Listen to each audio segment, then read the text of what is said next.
So, here we are for our podcast episode 0. Yes. And we talked about maybe discussing your interest in the castrati. Castrati are the men who have had their testicles removed for the purpose of giving them a permanently high singing voice. And I believe it started in Italy circa the 1600s, 1500s, maybe earlier than that, so that you could allow the female voice to be heard, I believe mostly in church choirs, because women were not allowed to sing. So the remedy was to turn effectively the men into women. So women were not allowed to sing, or were not allowed in the churches? To sing. To sing, okay. Yeah. I might be a little fuzzy on that, but yeah. And where, like, why are you interested in that? I can pinpoint exactly where that interest started. It was with the movie Farinelli. Oh, you saw okay. The Castrato, yeah, that came out, I believe, in 1994. I did not see it in the theater. I saw it a few years after. Okay. And that's when the kind of obsession started with it. So, Farinelli? Yes. Farinelli? It's a movie. Yes. And a person. Yes, and a person. So the person was an Italian. He was born in Apulia in the 1600s, and he was born into a family. I believe his father was a composer, and his brother became a composer, and he was a boy soprano. And like many of these boys, how this occurred, they were selected to have their testicles removed in a very chancy operation. Some of these boys died during the operation, but that was a risk they took because the rewards were great. If you survived the operation and you became a great singer, there were a lot of riches and acclaim in store for you. So his family took that gamble. What was the time frame? It was in the 1600s. 1600s. For Farinelli? For Farinelli, yes. But how long did this practice go on? Into the 1800s. The last real castrato died in the early 1900s. And we actually do have a recording of him singing. Really? Yes. It was done on wax cylinders. So it's kind of poor quality. Oh. And I don't think he was actually very well trained because the practice was actually fading out very quickly by this point. There were a lot of moral questions about doing this to young boys. So he didn't actually have a big singing career. He was actually famous because he was the last castrato. And I've heard those recordings of that gentleman singing. And it's kind of eerie because you know it's a castrato singing, and it does sound like a female voice. It's high, but it is like a shaky kind of voice. And I don't know if that's more due to the wax cylinders or his kind of not fully trained voice. Well, it was the voice, so they did it because of the pitch. They wanted to emulate a woman's voice. Yes. And a castrato, that's the singular? Yes. Castrato. Could they actually get higher than a woman was capable of singing? I don't know. I don't know exactly. I mean, there also were women. So then the practice of castration was concurrent with then allowing women on the stage and to sing. Oh. That okay. Occurred a little bit after. So you did have women, sopranos and mezzo-sopranos, singing alongside castrati and also alongside tenors and baritones in these operas that were being produced in the early 1700s by composers like Handel. Hasse is another one those composers, they composed very largely for castrati. And that's why I'm interested also in castrati. I like the music that Handel also composed for them. He realized the great power of their voices and the range. The range was the other thing. They had, because of this great muscle power they had as men, they also had great lung capacity. Right. So they were actually kind of oddly shaped physically, as the reports are. And there actually was, I'm sorry to go in detail, it's a little macabre, That's interesting. But they did disinter Carlo Broschi. That's the real name of Farinelli. Farinelli was a stage name. they did disinter his bones, and they did measure his femur, his bones. They wanted to see if the reports of being kind of tall, they reported to grow very tall, but kind of be oddly shaped. They might have a kind of like a female chest, like they reported to grow breasts, and it did measure up to those tails. He had long legs. He was tall, and he also, the other thing that was interesting, he had good dentition. Really? So he took very good care of his teeth. Mm-hmm. Yeah, and that was important to a singer, to have a mouth that was in good form. It's never occurred to me about dental hygiene of the past, which we just sort of assume in our modern conceit that people didn't take care of themselves in the past. But I guess it would be true that for a singer, if they lost teeth or if they had gum disease or whatever, that would affect their singing, so they would be very careful about that. Yes. And it's interesting because we know now also that if you have bad teeth or you have gum disease or infections, it can affect other areas of health on your body. And so it is good to take care of your mouth and your oral hygiene. And he did that. So that was very interesting. So the movie Farinelli was about this notable castrato who was in the 1600s. Yes. And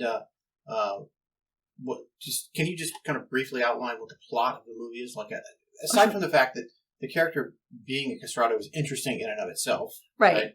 What else happened to this person? What else did this person do that would carry a movie plot along? Yes, he did have a very fascinating life and unusual.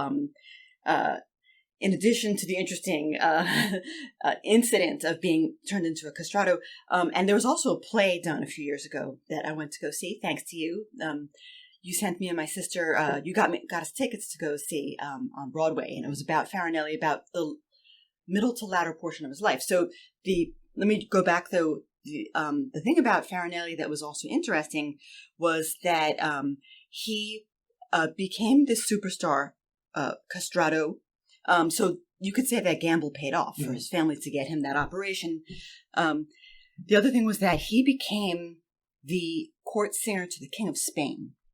The King of Spain wanted him and only him to sing him to sleep every night. Every night? Yes, every night.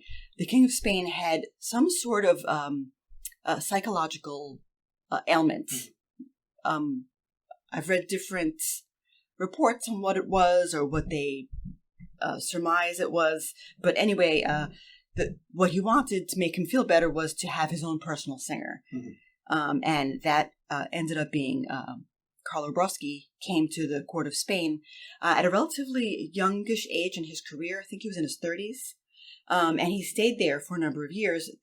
Even after the king passed away, he stayed there for a few years. And he pretty much, that was his retirement from singing. Okay. Yes. So he had this high position in the Spanish court, and he did end up returning to Italy. And that is where he died. His house was still in existence up until, I think, the 1800s.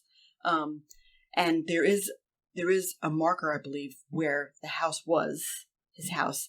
And they know where he's buried also, because as I mentioned, they disinterred his bones.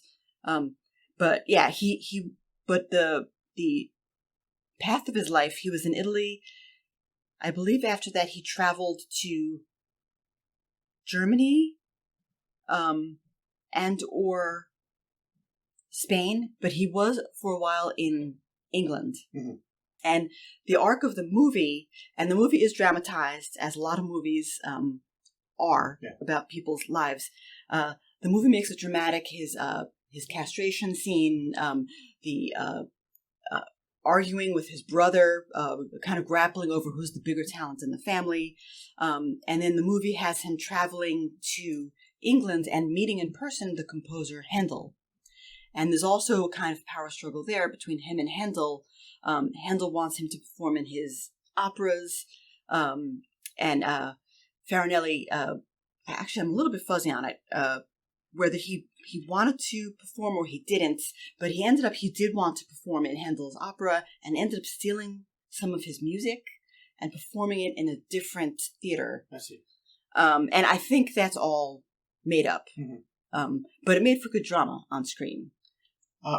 You said he had a bit of a rivalry with his brother. Was his brother also a castrato? Mm-mm. No, okay. No, he was not. His brother was a composer. Ricardo was his name, and he wrote some pieces with a lot of, they call them flourishes or ornamentation. Mm-hmm. It was little trills and little extra things in the music, and a lot of times they weren't even written. Mm-hmm. But it was improvising. That's what it was. The castrato was free to improvise in these pieces, right. And the purpose was to show off his voice. Right. You know, they had these powerful voices, these big ranges, and it was kind of like a contest every night that they went on the stage. There were a lot of popular castrati at the time, the same time as Farinelli. And a lot of them went by these stage names. So it was interesting. I have a couple of books on them, and it is fascinating to read, like their life stories. A lot of them had very dramatic life stories. They had affairs, and they were kind of seen as very sexy or attractive because the other thing about them is they can't get anybody pregnant. Well, right. For obvious reasons. Being castrated is not the same as being emasculated, mm-hmm. right? Mm-hmm. So yeah, you mentioned to me in the past that they were quite libertine. Yeah. Right. Yes. Yeah. So that's fascinating. That is absolutely fascinating. And your initial interest in it was because of the movie that you saw. Yes. And you've read books on the subject. Yes. Because you're quite knowledgeable, and you're doing this without notes, just kind of free-forming this. Yes. And you went to see the play. Yes. And was the play based on the movie? No, I don't believe so. And they had some modern day equivalent of the castrati, mm-hmm. Would be a countertenor. A countertenor, okay. Yes, and that is pretty much a man singing in the falsetto range. I see. And a lot of boy sopranos become these. If they still want to sing in the high voice, they would become a countertenor. And there are a number of countertenors out today. There was kind of a boom in the early 2000s of these Handel operas becoming popular again, and these countertenors were performing. I see. David Daniels is one that was very big at first. Bajan Mehta, he's, I think, the nephew of the conductor. Zubin Mehta, yeah. Yes, exactly. There's a number of them have performed. Easton Davies is the one that performed in the play. Mm-hmm. I believe he's Welsh. But yeah, that was very interesting to see. And the Metropolitan Opera and City Opera, New York City Opera, did a bunch of Handel operas in the early 2000s. I see. That had not been performed with men in those roles for a large number of years. And when was the film released? 1994. And you saw it afterwards? Yes. I saw it about 1997, 1998. Oh, so you had this interest in castrati, and then just by some coincidence... Oh, yes, it was, yeah. There were a lot of performances yes. Because we're here in New York City. Right. And so just by coincidence, a lot of the performances in New York City were... Yes, were coming to light, yeah. And because there was a resurgence in popularity. Yes, yes. And I heard an interview with Bajan Mehta, one of these countertenors. He said, well, Handel's music is awesome. And, of course, it should be performed. It's very dynamic. He said words to those effect, and I just wholeheartedly agreed with him. But there are a number of the operas out, and actually my sister and I are slated to go see a Handel opera in March here at the Metropolitan Opera. I believe there is a countertenor performing. Let's hope COVID does not subvert our plans. It's just around the corner. Yeah. So we've been talking now for about 15 minutes, and I hear a garbage truck outside. So that's a good stopping point. Might want to wrap this up. But I guess I just have one question, and then I'll kind of leave it to you to kind of close this down. My question is, since I've known you, I've always known that you and your sister, your identical twin sister, have an interest in Handel. Is that because of castrati? Yes. Okay, I've never made that connection. Yes, conversation. Absolutely, and then just listening to the music, it is quite dynamic. And Handel copied himself. Mm-hmm. He would plagiarized himself, right? Yes, and you would find areas that sounded very similar to each other in his different operas. And so I thought that was interesting, and kind of why not? If the aria is great, reuse it, just rename it, and have someone else sing it. But yeah. I totally agree with his. You can get away with that if you're Handel. Yes. And just another nerd note, I've been to two of his homes. I've been to his house in Halle, an der Saale in Germany and also in England. Went to go visit his house. Handel lived right next door to where Jimi Hendrix would live centuries later. Oh, wow. Really? Yes. That's fascinating. Handel himself was German? Yes, he was. I see. Yeah. Very good. Well, that was fascinating. Thank you very much, Emily. You're very welcome. I appreciate that. This has been Emily and Alan's Corner. We have to come up with a name for the podcast. I don't know what it's going to be called, but okay. Well, yeah. On the table. You should definitely get top billing since you're the pretty one. So I think that'll do it, and I'll edit this up, and we'll have our first episode. Thank you very much. I look forward to it. Thank you. I love you. I love you. Bye-bye.